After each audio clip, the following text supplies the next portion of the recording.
Hi, Connor. Hi, Bob. How are you? Doing well. How are you? Good. Let me introduce us. I'm Robert Wright. This is The Wright Show. You are Conor Friedersdorf. And Connor, in times such as the ones we're in, times of discord, bitterness, snark, political polarization, we turn to a person like you. All right. You are possibly the world's most earnest and least snarky, most civil, least ironic, perhaps, opinion journalist. Has anyone ever pointed this out to you? It could be. There could be a grain of truth in there. Yeah. I find it hard to be. I think that Twitter is a medium. I've kept thinking that just brings out negativity and snark. I do not think I'm immune to that, but I do think that that is a pretty good characterization of the pieces I write for The Atlantic. Okay, and you do write for The Atlantic. What's your title? What are you, senior editor or something? Oh, I think I'm a staff writer. I think we may have gone to accurate magazine titles. Oh, really? Bucking the trend. Ah, well, that's progress. Back when I was at the New Republic, Mike Kinsley used to say a contributing editor is someone who doesn't contribute and doesn't edit. Right. Which was more or less true. But you actually write, and you're called a staff writer, which is good. Yes. And anything else you want to say by way of introduction? What's your Twitter handle? My Twitter handle's @Connor64, and if anyone happens to be in the market for a biography of one of the guys who founded SeaWorld, then you can go to Amazon, and Meeting Triumph and Disaster is the title of it. It's funny. I just met somebody, like, they were just on the subway, and they said, "Do you know where I can find a biography of one?" Yeah, it happens all the time. Yeah, so I think I'll reach that So wait, person. what's the title of this? It's Meeting Triumph and Disaster, and it's a biography of a guy. He grew up in the Depression in Los Angeles and went off to fight in World War II. And my favorite part of the project was he sent a couple hundred pages of letters home to his wife from the Pacific where he was fighting, and gave a pretty interesting look inside of a marriage. But he's most famous for going on to found SeaWorld, and it's kind of the largest, most thorough account of that's ever been written, and gets into a little bit of the early controversy. I didn't know about this book. When did this book come out? It just went up on Amazon recently. But it has been published? It has been published, and I have not done anything to promote it except for say this right now. Except for this. So this is the beginning. This is the beginning. And it'll get bigger. Oh, we'll see. This sounds like a laudable book to write. It doesn't sound like a crassly opportunistic book to write. It's not like you were like, hey, what's hot now? Right? Well, that's true. I mean, I started this years ago, and the patriarch of this family was the grandfather of someone I went to high school with, and I just stumbled onto an interesting story and figured out, hey, I'll learn how to write a book, and we'll see how that goes. And all these Saturdays later, now we have a book. Well, we'll all go out and get it now that we know about it. And your job is to make more people know about it. Yes. So let's talk about the times we're in, notably the era of Trumpism, which you've written a fair amount about. We were around the time when everyone's giving him a 100-day checkup. And maybe we should actually start by filling in a little of your ideological background, where you see, I think of you as somewhat libertarian, maybe libertarian, maybe, is that more or less accurate? It's more or less accurate, yeah. So much of his, well, you take it from there. What is your view of him from that vantage point? Well, there's actually one way in which Trump's election has made me a little bit more of a small c conservative, and it's in this way. I've been reading this fascinating book called The Authoritarian Dynamic by a woman named Karen Stenner, who was I think she's a political scientist, although she could have been in the psychology department at Princeton. And she read this book in 1995. Jonathan Haidt actually turned me onto it. And it basically, to really do maybe injustice to the argument, but she talks about this inclination that we have that perhaps we will be on this arc of history that makes progress over time, and that insofar as there is ugliness or racism or intolerance, it's because people have been acculturated the wrong way, and if only we could educate or acculturate them better, then all of our problems would be over. And she posits, after doing a bunch of research both across countries and a little bit of social science laboratory research, that across eras and countries, there are just a certain number of people who are what are dubbed authoritarian in her taxonomy, which is to say that they prefer sameness and unity, and they're really uncomfortable with diversity and difference. And she posits that this faction of people will always be a threat in liberal democracies because it is the diversity and difference of opinion, and sometimes racial diversity, though not always, in liberal democracies that triggers the latent authoritarian predispositions in these people. Now, how did these people get these predispositions? Is she saying this is like a genetic thing? Some fraction of the population is just genetically predisposed to... She doesn't talk about genetics, but I think the way that she phrases it is a perhaps innate predisposition to this, although I think she would be, and this is kind of deep in the weeds, but I think she would be open to the idea that it is not genetic. But nevertheless, she is found it across eras and countries. And so she basically encourages her readers to accept this feature of the world as given, for now at least, and to change the way that we relate to other people in the society by supposing that there are just people that are uncomfortable with difference, and if we don't want them to do things like elect Donald Trump, then we have to take that into account and organize things in a way that doesn't make them feel extremely alarmed. Which means, for example, restrictionist immigration policies?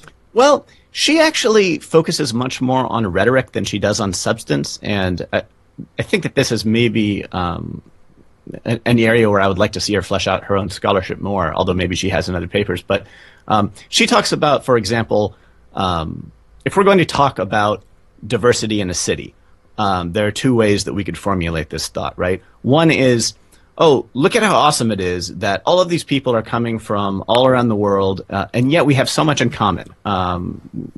We're all humans, and we have so much alike, and that's great. And look at how they're coming in and embracing these traditional immigrant values in America, and et cetera, et cetera. The other way that you could look at it is, oh, isn't it wonderful? We have people coming from all over the country, and it's so wonderful and exciting how different we all are. And isn't it amazing just how different and fun and diverse, right? And so she would argue that talking about things in the second way, although it's well-intentioned or perhaps just earnest saying what one thinks, because there are these people who love diversity and difference, that this is counterproductive in some way and likely to activate authoritarians. Now, my colleague David Frum has made kind of a similar argument with regard to restrictionist immigration. The way that he put it is, if liberals won't enforce borders, then voters will hire fascists to do so. And that could be right. I don't know. But it seems to me that there is a big gap between responding to this reality by just giving way on a bunch of liberal priorities, or on the other hand, responding to it by just thinking more carefully about the way that we frame different things, the arguments that we use, the rhetoric that politicians as opposed to political journalists use. And wait, can you flesh that out? So the difference between giving way on liberal priorities, meaning what? I mean, a difference between substance and rhetoric. I mean, something like from an immigration, right? Like, this thesis of his could be correct. It doesn't incline me to just go all the way toward a Frummian position on immigration. I think that there are other alternatives than that, even if we bear these insights in mind, right? For example, it might be that the country has kind of organized itself into people in big cities who are relatively comfortable with diversity and people in the interior of the country who are relatively uncomfortable with it. So perhaps if we're going to resettle Syrian refugees, we should put fewer of them in Wyoming, as we put a lot of them there, for basically reasons of housing stock, and maybe there were call centers who would take them or whatever. And even though maybe there are, even though housing's a little bit more expensive in the cities, maybe we'll minimize the backlash by having that be the first place that they go. Okay.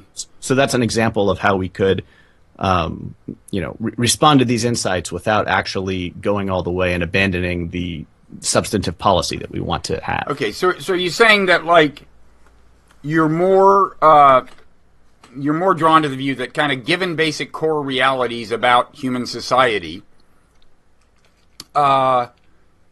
if we don't want a person like Trump, we need to take kind of preemptive measures that are in some ways different from the things you would have championed 2 years ago.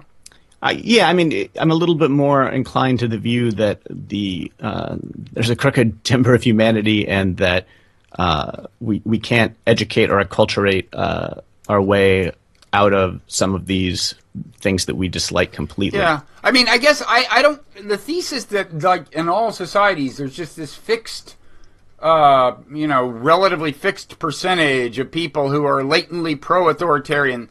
That, I don't know why you have to go that far. That doesn't seem all that necessarily plausible to me. I mean, there is a crooked timber of humanity view that makes sense to me, which is that people are prone to fear. Mm-hmm. So if you can convince them, for example, that terrorism actually has a greater chance of getting them killed than it does, they'll vote for you. People care about their relative social status. Mm-hmm. They want respect. And so if they can be convinced that coastal elites hold them in contempt, that they're losing status relative to elites, that their kids are not going to have a better future than them, blah, blah, blah, then, and if you can convince them that the reason is, one reason is illegal immigration, then that will have a certain impact on views. And I'm not saying all these things are wrong. I mean, immigration does have a short-term impact on, available jobs, even if you buy the view that in the long term, it enhances prosperity. Right. So I mean, seems to me, yeah, human nature. Donald Trump is illustrating a lot of features of human nature that are not hugely surprising to me, and he's illustrating that these parts of human nature can be evoked under certain circumstances, periods of rapid change. I mean, that's the other thing, is just people can only absorb change so fast, mm-hmm. and including demographic change. So I guess, I buy all that. I'm a little skeptical of this hypothesis you started off with, but that because for one thing, it almost seems like a form of scapegoating. Like, it's a way of saying, okay, the problem is the Trump voters, because they are this small fraction of the population that exists in all societies, and they have this latent authoritarianism, and they're the ones you had to watch out for. I think the problem is human nature. Well, so there's one thing you said that I want to be careful about. I don't know that she says that it's literally a fixed percentage, 15% across countries. Yeah, there is a sizable cohort. But I guess I don't think that it is scapegoating in the sense. I mean, if we just reduce it actually to this insight, and I don't know if this strikes you as more intuitively true or not. But one thing that struck me as intuitively true is that this relationship to difference and sameness, people who get energy when they encounter something new or when they encounter diversity, and on the other hand, people who kind of clam up or are a little bit fearful of it. That strikes me as a thing that I see in the world. And it doesn't even have to do, we don't even necessarily have to talk about this in terms of ethnic diversity. There is a dimension, and personality psychologists have these 5 dimensions of personality. Uh-huh. One of them is openness. I think means largely to new experience, but I think that might correlate with what you're talking about. So go ahead. And so when I think, for example, about, I've been thinking a lot about the press, the political press, the media generally, and if there's the possibility anymore of reaching people who don't already share a certain ideological view, that they're inclined to come to you because they want to define that thing. And one thing that I was thinking about, people always talk about bias in media as a kind of left-right metric, or people like Glenn Greenwald will talk about perhaps a corporate bias or a pro-war bias. I think there are all kinds of metrics among which we could say the media leans this way or that way, wittingly or not. And I think that a kind of media personality type, I think a journalist is much more likely to be one of these people who are excited by difference, and that they write about new topics in a way that reflects this. If you look at the coverage of something like transgender rights, say, there's not only the impulse to cover this new thing because it's interesting and it's interesting and we're interested in newness and we like diversity. It's not just the impulse to cover it, but the way that the coverage plays out. And it's perhaps the case that a different kind of coverage that is nevertheless friendly would go more toward advancing acceptance of transgender people or transgender rights, but that the coverage that the journalists actually put forth presumes that everyone shares this mental state, unwittingly presumes that everyone shares this mental state of being excited by difference. And that's just kind of baked in, and people aren't thinking of the kind of work that Haidt has done on the different moral psychologies of different people and appealing to it. So the book just made me think about a bunch of different things from a different perspective than I had, and it's kind of been obsessing me lately. I've written a few pieces invoking her. There's one more piece of it, actually, that I'll mention because I think it's really interesting. In her taxonomy, there are these libertarians, that's her word for people that just like difference and diversity. And then there are the authoritarians, the people who want sameness and unity and are willing to use coercive measures to enforce it if necessary. And then there are conservatives. And in the work that she does, she's very careful to distinguish between conservatives and conservatives and authoritarians, and to say that she has found differences in this outlook, and that how conservatives react in these moments when authoritarians start to assert themselves goes a long way toward telling you how bad it's going to be, basically. And so they're like the swing vote. They're like the swing vote, and because on one hand they have a status quo bias, and insofar as the status quo in a country like the United States has been these liberal democratic values and generally acceptance of diversity. You can just go to National Review and think about the conservatives who have this status quo bias that's cutting against Trump right now. And on the other hand, there are times when conservatives have allied with the authoritarians. If you think about someone like Barry Goldwater, he wasn't an authoritarian. He was someone who allied with authoritarians because they shared this thing, which is that they didn't want a big federal government, right? You can think of William F. Buckley, who had a status quo bias, and the status quo at the time was Jim Crow, right? And cut in the wrong direction. And so Stenner would advise us to, those of us who are on the libertarian side, to try and reach out and cultivate the conservatives and not lump them in with the authoritarians and assume that they are lost. Yeah, that makes sense as an attitude. I'm not sure I buy that conceptualization of people at National Review. I mean, I don't see so much status quo bias as an ideological tension between their ideology and Trump's. I mean, they are free traders. They are largely more or less neoconservative on foreign policy. And Trump, I'd say you give him another 3 weeks and he will be a mainstream neoconservative on foreign policy. Yeah. That's clearly where he's moving. But if you look at the tension between kind of, how National Review became more or less a never-Trump place, why isn't it easily explicable in terms of actual ideology? Well, I mean, plus the fact that he's just like a gross, creepy guy, and and kind of elites in general thought, oh God, surely we're better than this, right? I mean, I think there's some truth to that. But I find it hard to tease apart the National Review ideology and status quo bias insofar as there's a heavy overlap of National Review ideology is free trading, and that has been the approach, the posture of the United States for decades. Yeah, but it's disruptive. It's not, and this has been pointed out by, I guess, Daniel Bell and the cultural contradictions of capitalism. I mean, that to champion untrammeled capitalism, including free trade, is to champion rapid change and disruption. It's not, if you want to champion the status quo, you should be an economic nationalist. But not if the status quo has long been rapid change, which has been the case in the American economy. So, if you're defining rapid change as a status quo, I guess I can see the point, but you see the irony. I actually think it's a good example of how authoritarians would be against free trade because they prize stability and sameness. Conservatives are a different animal. and free trade kind of reflects that in a way.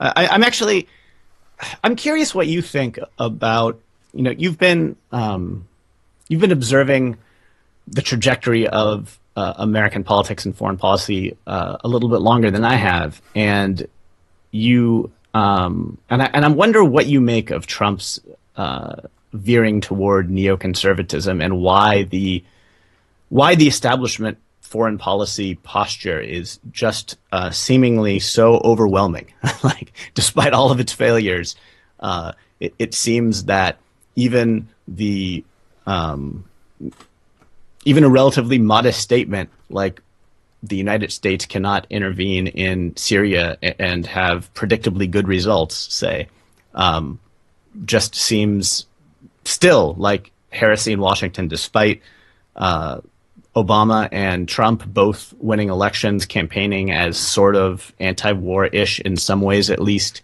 candidates, and despite the ensuing failures of the Obama administration in Libya, and despite this whole contingent of Hillary Clinton people who were for Iraq and then for Libya and then for Syria still, and didn't seem to show any recognition that stuff they had supported in the past had gone terribly wrong. Mm-hmm. How does it endure so powerfully? There are people who would say, oh, well, there's just tons of defense money in Washington, D.C., and it's just an economic determinism, a kind of military-industrial complex, quid pro quo. That could be going on, I guess. I'm sure there's some of it. It doesn't seem like everything that's going on. I know too many journalists who fall in this camp and aren't getting money from the defense industry and aren't hoping to one day. But I'm kind of baffled by the ideology and by its endurance, despite it all. I mean, if you want to look at money that shapes foreign policy discourse in Washington, it's not just the defense industry. I mean, first of all, foreign policy is famously not something people by and large care about. So it's much more of an elite preoccupation. So, if you can influence the expression of elite opinion in Washington in particular, you've gone a long way, because you probably don't have a lot of grassroots sentiment to battle one way or the other, at least not intrinsically. So where does the money come from? I mean, yeah, I would say, and there's a limited number of, because it's not a grassroots thing, it is very, the subsidizing of opinion and policy advocacy in Washington is very much a special interest thing. And there's only a few special interests that care much about foreign policy, certainly when it comes to Syria. One you mentioned, the defense industry. There's famously the so-called pro-Israel lobby. I personally don't think the things they advocate are good for Israel, so I consider that kind of an ironic title. But anyway, if we specify that we're talking about the right-wing pro-Israel lobby, and not like J Street, which is also pro-Israel, but more on the left, that's number two. They spend a lot of money on people like Sheldon Adelson, who have given money to things like the Foundation for Defense of Democracy, and so on. And then third, increasingly, there is Sunni Arab money from Sunni Arab states, which, when it comes to Syria, is on the same page as the pro-Israel lobby, and on the same page as the defense manufacturers. So those are, if you look at where the money goes, where the money comes from, for think tanks in Washington, it's a lot of it is traceable to one of those three sources, and on something like missile strikes in Syria, they're all on the same page.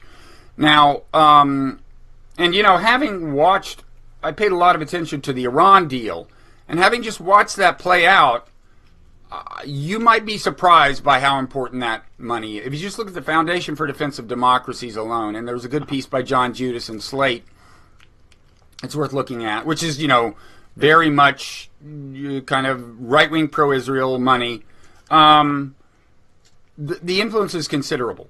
And the thing is, it isn't just about the sudden advocacy of missile strikes. There's like an ongoing kind of influence on like how Iran is conceived. Yeah. Let me just give you one example. How many times have you heard Iran called like the most destabilizing power in the Middle East? Sure, yeah. Now, technically, if you're just a political scientist or a political scientist from Mars and you come down and go, okay, so what happened in Syria? And they say, well, the government faced this rebellion. Iran is on the side of the government. Well, in a technical sense, that's the opposite of destabilizing, right? We define stability as the preservation of government control in states. I mean, that's a strictly, non-ideological, amoral, kind of political scientist view. Right. And from the Syrian side, I mean, obviously it's a brutally oppressive regime, and you can say they had it coming in terms of the rebellion, but it's also true that, A, in a technical sense, a government that backs up the existing regime is not in technical terms destabilizing, and B, we and our allies, I think, turned a revolt that might have been brutally oppressed at the cost of thousands of lives into a civil war that cost hundreds of thousands by arming the rebels. Okay. Now, almost everything I've just said, you never hear, right? I mean, you almost never hear. Even more surprising to me in some ways is that you never hear, if anyone even goes so far as Obama to talk with Iran to cut a deal with Iran, there's all kinds of demagoguery about how you're dealing with this country that calls America the Great Satan and is, as you say, the language is the most destabilizing force in the Middle East, right? And I see the partisan alignments and money and how this kind of demagoguery is almost inevitable, as unfortunate as it probably is. What I never understand is how our alliance with Saudi Arabia doesn't generate the same kind of demagoguery, which is to say there are candidates running for office against incumbents. These incumbents are supporting Saudi Arabia in a way that's pretty difficult to defend, especially given their ties to 9/11, especially given the role of Sunni terrorism and its effect on Americans as opposed to Shia terrorism and its effect on Americans, which is almost negligible, at least in the United States. And so why aren't just ambitious politicians who are willing to be demagogues taking up the demagoguery on the other side and exerting that kind of pressure? Because there's no money in it. Because there's no money in it. But there are votes in it, presumably, right? No, again, people don't care about foreign policy. I mean, if I go to Middle America and say, don't you realize that as we complain about the indiscriminate killing of babies in Syria, which we rightly do, we are helping Saudi Arabia indiscriminately kill babies in Yemen. I mean, they don't care. And it's not that they're bad people. It's just that, the average person focuses on the issues that are of most immediate concern, and it's just a fact most people don't care about that kind of distant issue. If you're a politician in Washington, all the money is on the side of hypocrisy, and the media, in I think more pervasive and subtle ways than we realize, reinforces the narrative. Yeah, well, some of it's a mystery to me, even to be honest, how pervasive it is. But yeah, well, I think we're caught between mystery and agreement, so maybe we should go to something else. Yeah, but I mean, it is a mystery. I mean, it's not a mystery. I think a lot of it's not a mystery to me, but I think it's very bad for us. It's not good for America, and it's not good for the world that we don't see these things more clearly. Personally, so what should we move on to? So Trump, so what should be done about Trump? By and large, I think you and I are not fans. The one thing he said during the campaign that I was kind of drawn to, which was some things about non-interventionism in foreign policy, seemed to be no longer relevant. Yeah. First of all, is there anything you like about him, or are you willing to move on to the question of what should be done about him? Oh, I think I'm willing to move on to what should be done. The tiny number of things I could have imagined him doing that would maybe be good, he's not even doing those things. So right. So do you think the resistance is being handled well? Not is being wise in the way it? No. Okay. This is something of real interest to me. What do you think is wrong with the resistance? So many things. First, to me, there's this thing that's going to happen in 2018. There are these midterm elections, and I want the Democrats to focus on winning them and to be as effective as possible in winning them. I wish there were more activist energy going right now even to registering voters and canvassing and organizing to win that election. It is the most important thing that's going to determine the trajectory of the Trump presidency is, on one hand, a trajectory where the Democrats retake the House. Well, that would be huge. Even if they just made a bunch of gains and Republicans were really scared, right? And maybe a few people who are pro-Trump get voted out of office. Even that would be a big change. On the other hand, if Trump is able to pick off some Republicans in primaries that are unfriendly to him and replace them with Trumpian candidates, that changes the whole trajectory of the Republican Party going forward. And it just positions him in a very different way. I mean, we won't get into all of the possible scenarios, but it just seems like a very important and obvious lever of power that is a big thing that you should do. And I fear that instead there are just a lot of marshes organized around like a different metric or identity group, and like, do they lead to anything? Maybe they do. I was glad that there were marches the day after the inauguration. I thought that they were huge, and it was an important signal of widespread disgust and perhaps a little bit of a break on momentum. But the farther it goes and the more little causes it is and the more it depletes, the more I worry that it is just another Occupy Wall Street, even Black Lives Matter, which has gotten a lot of attention and has put together a very coherent and smart, I think, reform agenda, has in its optics and strategy not done very well. So I think the biggest thing I would say is I wish there were more focus on electoral politics and the most obvious lever of change. The other thing I'd say is that I think this speaks to a larger problem of activist energy on the left that is just not focused on achieving ends. In Occupy Wall Street, there were a bunch of people who were focused on a common thing that they thought was wrong, the global financial industry, right? And you could imagine all sorts of particular asks that they could have gone to at a moment when a lot of populist energy was on their side. And one thing that they focused on at the ground level was having their movement reflect the sorts of power structures that they think ought to exist in the world, which is to say non-hierarchical, horizontal. Everything we do, we're going to sit around and decide it by consensus in a big circle. And it was just... Well, it was anarchist in its underlying philosophy, right? Maybe, I don't know.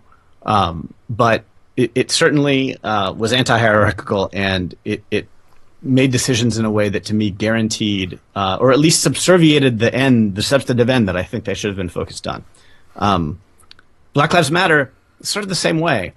There's this little piece of it, Campaign Zero, that I can't, as someone who's been writing about police abuses and reform for a lot longer than Black Lives Matter has been around, I can't compliment them highly enough on putting together a very coherent list of things that they want local police departments to adopt that are just tremendously smart. And a lot of them are already in place. They're best practices in some places. It's just a totally viable agenda. Partly through no fault of their own, they're being portrayed as this radical force by people on the other side who are just dishonest. And so that's certainly going on. At the same time, they have this ideological relationship to what they would call respectability politics, and I would call it just politics, just trying to win. They're very averse to it, and I think that it has hurt them. And then there's this last piece, and I think this is the least important piece, but nevertheless I'm going to mention it because it is a little bit orthogonal to something I've been writing about, which is speech on campus, and so I've seen it up close. I went to the Claremont colleges. I graduated 15 years ago in 2002, and when I was there was this kid who was shot in Claremont named Irvin Landrum Jr. He was, I think, 18 years old, a black male, shot on pretty near the campus, was not a student. There was a gun found beside him, or the cops said that there was a gun. The gun turned out that there were no fingerprints on it, and the last person it was registered to was the police chief in a neighboring town. And so there was tremendous suspicion. And this is one of the biggest activist causes of the time when I was in college.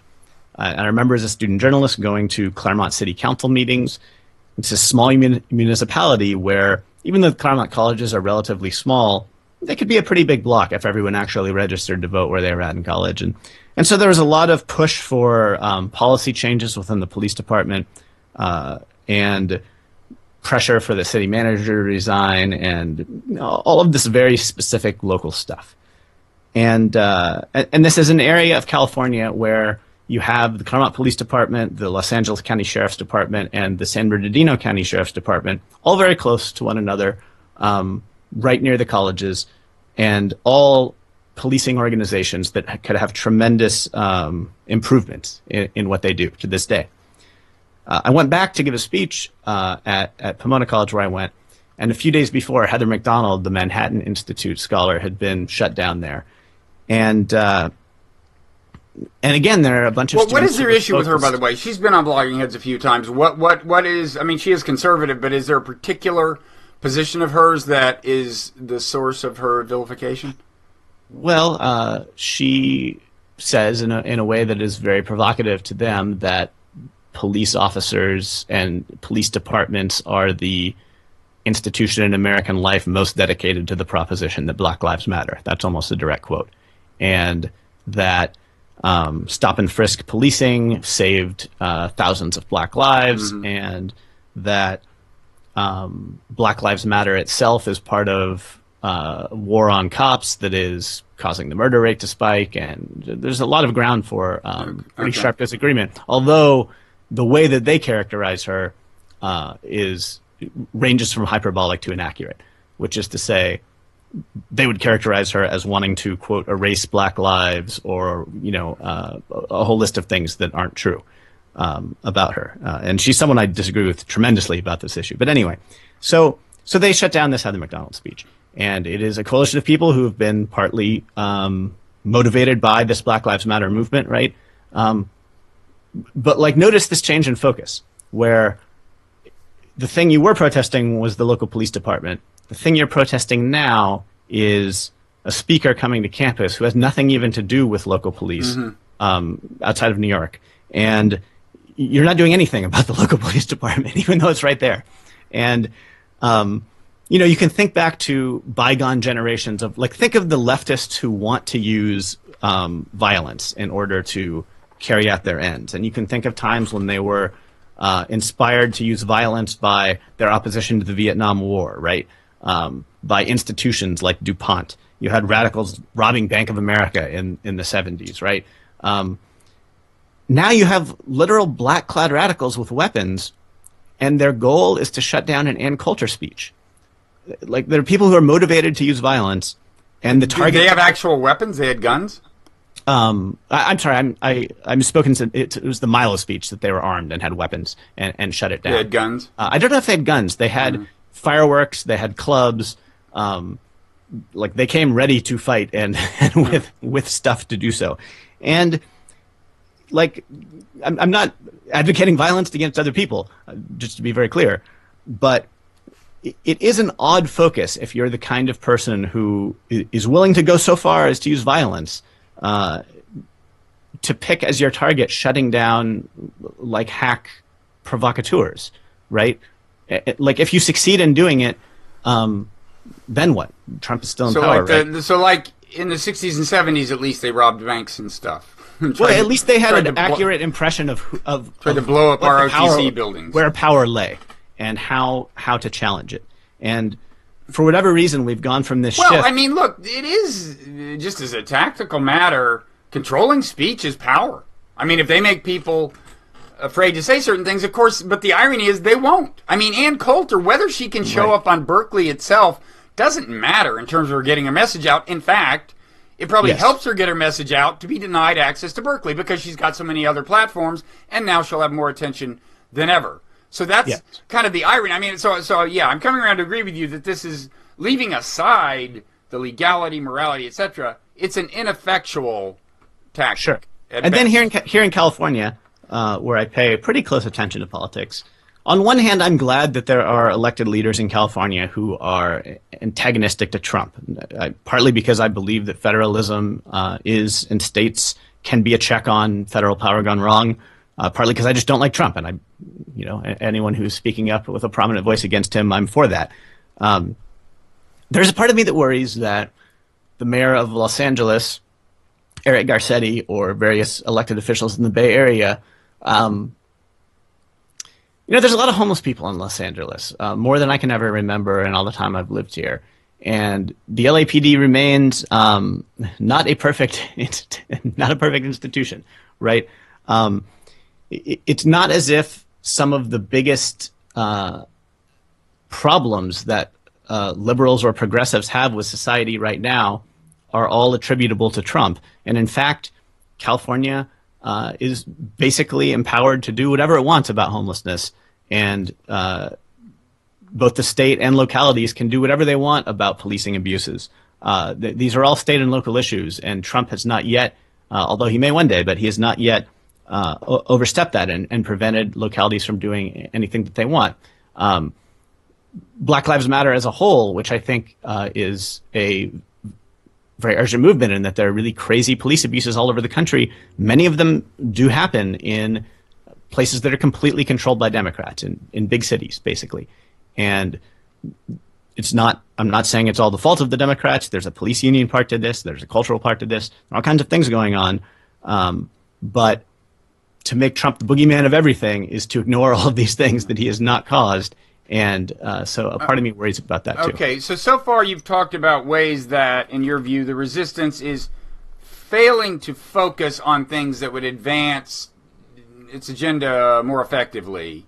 Yes. Focus on the midterm elections, focus on specific issues where you disagree with Trump, like on the relationship between police and the community, but focus on that issue. What about cases, and this is a real concern of mine, where the resistance is actually counterproductive, not just inefficient or ineffectual, but actually in the way it talks about Trump, the way it does certain things, energizing and hardening his base?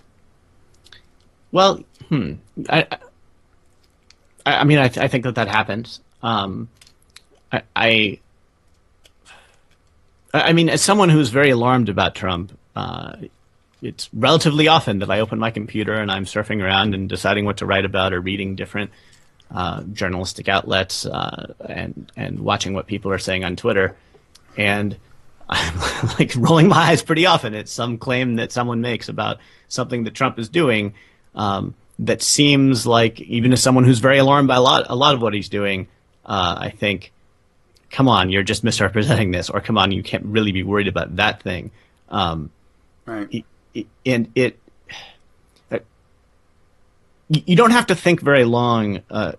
It seems to me that if you put yourself in other people's shoes, it's very rare for someone to come to you and express something in the most hyperbolic way, in the most alarmist way imaginable, and have that persuade you better. Well, especially if you're starting out on the other side of the fence. Sure. Especially if they're talking about your guy. Yeah, and so, but I really think that there is the notion of outreach and persuasion are both themselves under attack from a certain quarter who wants to discredit them and characterize them as, some people call it, respectability politics. Some people characterize it as, I shouldn't have to do the emotional labor of convincing bigots or Trump supporters. They will characterize all Trump supporters as bigots and make it seem as if outreach to a bigot is somehow wrong or discreditable. There are 5 or 6 different rhetorical moves. I don't know if they all are grounded in the same ideology or if they have different ones, but they all amount to an attempt to make persuasion, to discourage it somehow, or to stigmatize it somehow. And I don't know why that happened exactly. But I don't know about it. But it seems like, just first of all, it seems like every time you kind of mischaracterize something that Trump did by way of attacking him. Like, most recent example, which I've actually talked about already on Bloggingheads, but when he said, you know, the famous thing where he said, you know, Pavarotti's my friend, and when Pavarotti's actually been dead for 10 years, he didn't say Pavarotti is my friend. He said my friend, comma, Pavarotti. Uh-huh. Or something like that. Or Pavarotti, a friend of mine. It was really not definitive. It was really ambiguous. Or if you go back to the time when you now hear, he refused to shake Angela Merkel's hand. If you look at that video, it's like somebody, somewhere, some reporter's yelling, shake her hand. It's not clear he even hears him. He's 70 years old. It's like, that's totally not definitive. And there's just a billion things like that. And I just think every time you can convince Trump supporters that the and this stuff does find its way into the mainstream media often. But in any event, it's, you know, kind of becomes, it's taken up by a kind of an anti-Trump chorus. And when you can convince Trump supporters that, it just feeds right into his narrative that it's the lying media. Every time you can show, and it's exacerbated by a couple of complicating factors. One is that whether it was George W. Bush or Barack Obama, there were a bunch of things that if you're a journalist, just say you're a journalist on Twitter and you're maybe going to retweet something or not retweet it. If it was Barack Obama or George W. Bush, there's a whole category of things. If you saw that come across your Twitter feed, you'd be like, no, that obviously didn't happen. Come on. With Trump, it's very difficult. It's harder to say because he does more outrageous stuff. He could do anything. Like it could be just a totally nonsensical, right? Like you can imagine there's no parody Twitter account that could tweet something that you couldn't imagine Trump tweeting. So that's part of it. There's also this way that Trump speaks, and it's very hard to figure out how one should relate to it, right? Because if you've watched... In terms of sheer comprehension, you mean? Yeah, I mean, look, I've gone back and watched a fair number of episodes of The Apprentice and other TV appearances and interviews that Donald Trump has given over his career, and I've kind of become attuned to his verbal patterns, and there are a lot of times when I know what he means, or at least I think he means, and it is not what he is literally saying. What he's literally saying is a different thing, and maybe even the implications of what he's saying are a third thing. And so it's like, am I to treat him literally, and then his supporters come and say, well, he didn't mean that, and there's a degree to which they're correct, or am I to not treat him literally, but lots of people are taking his words literally for what he's saying instead of what he's meaning, right? It just cuts in a dozen different directions. And if you're merely trying to do two things, which is to have an accurate understanding of what Trump says and means, which can be different things, and to convey that to people who just want to understand, just to convey the information as accurately as you can, it's very difficult to do sometimes. It can, but I think there is a tendency, because so many people, justifiably in my view, really don't like him, and many of those people in the media, there has been, maybe less now than before, but there has been a tendency to interpret the ambiguous stuff uncharitably. I mean, like even the common thing that, you know, he encouraged Russia to hack Hillary's email. I personally thought that comment in context was like, it was kind of half a joke. I mean, I think you could make that claim defensively. Yeah, but nobody's going to read it that way. Well, it's a good example, right? Because it's a good example of how quickly this gets complicated. Because I agree with you that you could interpret that remark charitably and say he was kind of joking, and let's say that he was. Nevertheless, there's this other side of it where he did, in fact, encourage foreign country to hack her email, right? Ostensibly, and so. If you're the person, there's conceivably a person in Russia who English is their second language, perhaps, or they're not attuned to the culture, and they took it as a statement of I should do this. The real story there is person who aspires to be president is just totally irresponsible in his speech. Yeah. I think that's an accurate rendering of that, and we just see that all the time with Trump. Yeah, no, I think that's right. And as a news organization, to get just one layer deeper into this. if you're a big news organization like, say, NBC News, or let's say if you're Fusion, which is to say a news organization that's not only big but has a bunch of people at the very beginning of their careers, and you're trying to set policy for your whole organization, some of whom are TV, some are print, some digital, and you're trying to tell them, how are we going to relate to the things that Trump says?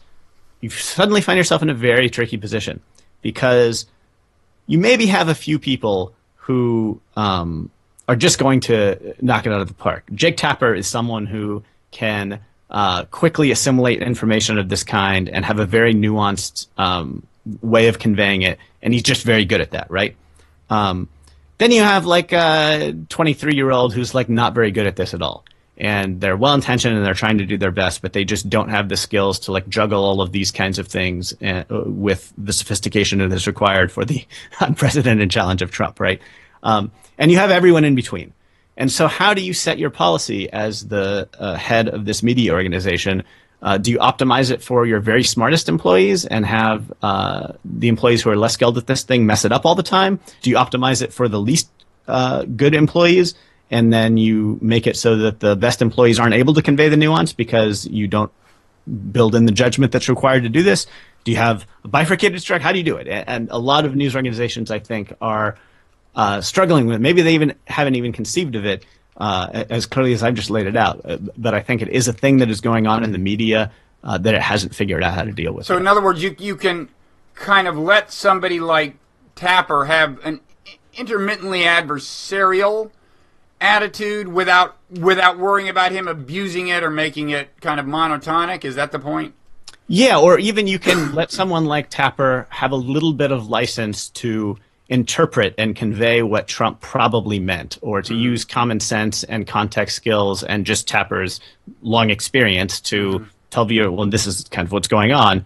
Or you could say, no, you just have to play it straight, and whatever Trump says, just like got to take him literally, that we can't be in the business of interpreting, right? You wouldn't want that for Tapper, but maybe you would want it for a younger, less experienced staffer. And giving the younger, less experienced staffer too much license often will give you the kind of, well, that seems uncharitable, and maybe he didn't actually mean it that way. Yeah. This is an out of left field question, but do you have a kind of a compare and contrast view on the Washington Post and New York Times these days? The way they're handling all this, and also the way they're handling the modern media environment, I guess, but in the age of Trump. I don't really. I mean, the way that I read at this point is just so seldom sitting down with the same newspapers every day, right? That, I can think of different people that I follow at the Times and the Post, and, I can think of certain, like the way that, is it David Farenthold covered the tax returns, this iconic thing with the notebook, right? And all the foundation stuff, I think. The Trump Foundation stuff, right? Right. But I would fear that anything I said was just a reflection on the people I happen to follow on Twitter and like the thing I happen to click through on Facebook. I really don't have a very good impression of like an overarching difference between the Times and the Post. I don't know if you do. A little. I mean, I think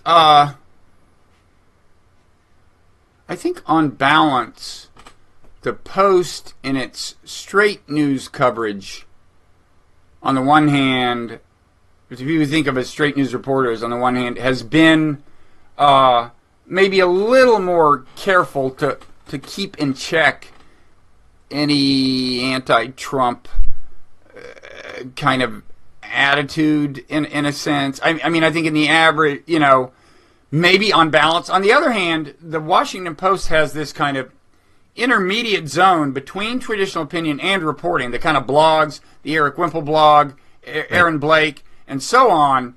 And I think those also, the Washington Post is more clickbaity in its headlines. Yeah. And this zone I'm talking about, the intermediate zone between old-fashioned op-ed and reporting, is particularly illustrative of that.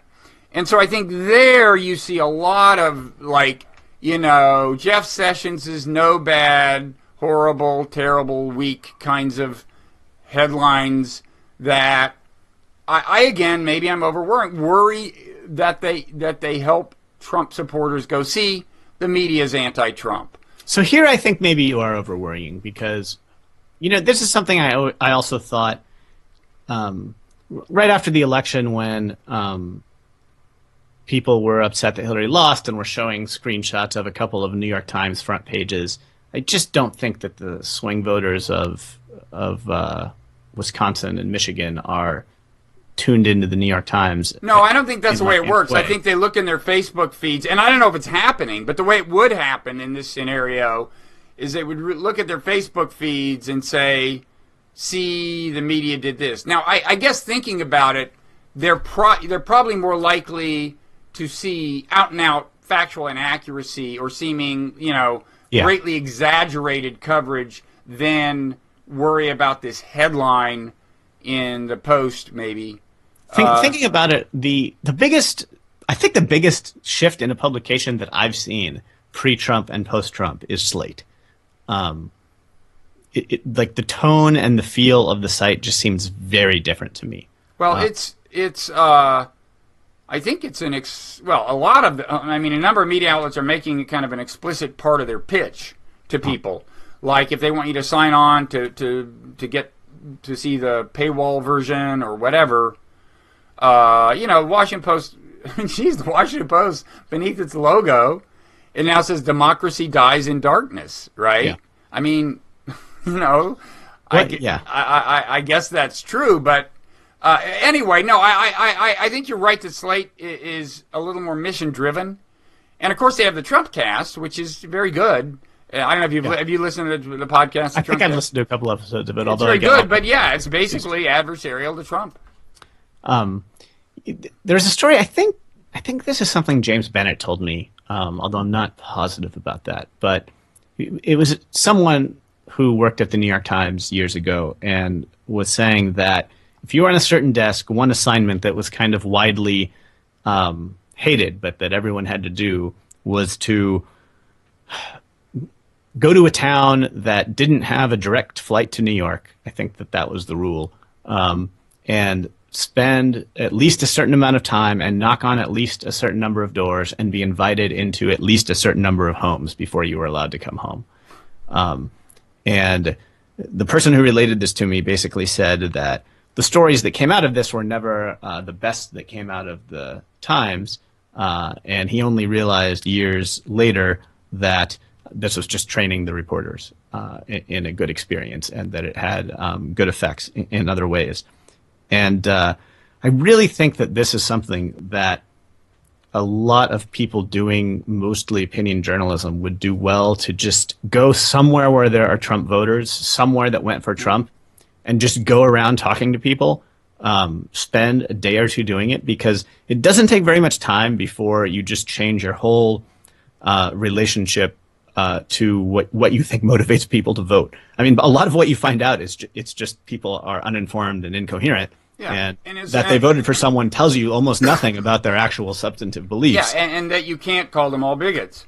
I mean, there's been good work. We had Arlie Rothschild, I think is her name, who wrote a book about, I forget the title, but we had her on some months ago on Meaning of Life TV. I think it's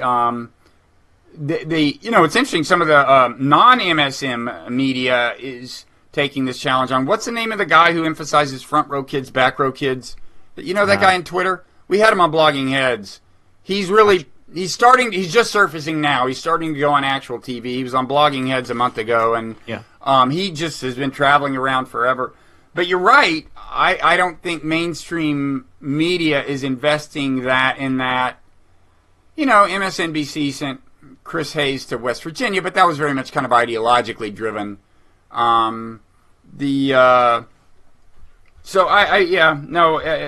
We could do a better job of understanding what actually motivates Trump voters, which is, 3 of my 4 siblings voted for Trump. Mm-hmm. And I would, to the extent that I understand why they did it, I would characterize the 3 differently. I mean, there's all kinds of motivations out there. Yeah. And it's worth understanding.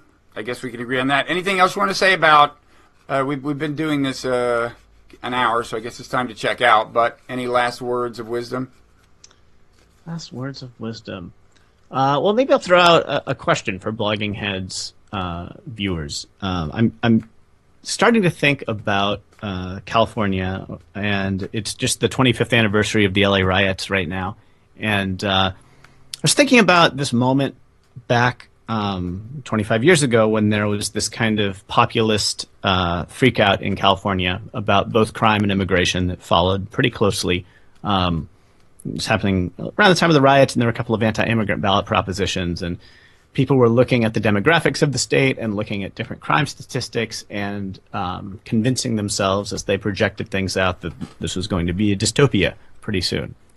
And then 25 years passes and lots more immigrants have come meanwhile, and crime has fallen pretty dramatically. And the economy here is relatively good compared to the rest of the country, and people aren't freaking out anymore. And in fact, white voters in California voted very differently than white people in the rest of the country in their relationship to Trump. So I'm just trying to think about why this shift happened, and insofar as it's an example of a multi-ethnic polity that works relatively well, still has lots of flaws, of course, but people generally get along. Why is it that this has worked insofar as it has? So if anyone has ideas, I would love to hear, and if you have ideas, I'd love to hear too. Okay, I will reflect on it myself. You've got another open source question in the Atlantic you put out. Were college students better off before social media? Yes, I will have responses up soon. Okay, so you've gotten enough responses on that, so we will see the answer before long. Thank you, Conor. As I had expected, this was an exercise in civility and non-snark and earnestness. People can find you, in addition to seeing your stuff at The Atlantic, they can find you at Twitter at Conor64, even though you're too young to have been born in 1964. So the provenance of that handle is something of a mystery. Yeah, I may be the 64th Conor to have joined Twitter. It's possible. Oh, really? I think you should have left that a mystery. I think, in fact, I was the 64th Conor to join Hotmail years ago and have held. Oh, and you stuck with it then. You actually counted up. You actually found a list and counted the Conors. Oh, well, I think it probably suggested, here's a suggestion. Your name, Conor at Hotmail does not work. You can have Conor 64, 65, or 66. I see. Yes. And so this is my memory of it. Anyway. Yeah. Okay. So only Bloggingheads viewers will get the true behind-the-scenes tidbits. And we asked them not to tell anyone, lest exactly. it dispel the mystique surrounding Keep it in the family. Okay. Well, thanks, Conor. Let's do this again down the road. All right. Thank you. Have a good one. Okay. See ya.